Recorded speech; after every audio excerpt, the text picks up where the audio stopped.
I can't believe it. Umar, तुम shock में आ जाओगे। देखो तो ये दोनों क्या कर रहे हैं। वाकई ये दोनों तो शादी कर रहे हैं।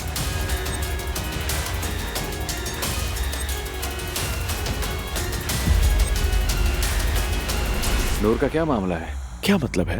वर्कशॉप खोलना, साथ में काम करना वगैरह। लगता है बात शादी की तरफ जाने वाली है। तुम दोनों तो कपल की तरह हो। क्या तुम मुझे पागल करना चाहते? बाबा, अगर आपकी शादी कामयाब नहीं हुई तो इसका मतलब ये नहीं है कि मेरी भी नहीं होगी। जबान को लगाम तो मैं तो चले, गुड नाइट। तमीज। मुझे लगता है उमर तुमसे अब भी मोहब्बत करता है। क्या तुम उसे भुला सकोगी? मैंने अपने दोस्त को शादी के लिए प्रपोज कर दिया है। तुम्हारे पास आना चाह रही थी, लेकिन दूसरी तरफ तुम्हें परेशान भी नहीं करना चाहती थी। पिछली तमाम बातों के बावजूद आज तुम्हें देखकर बहुत अच्छा लगा। मुझे भी उमर।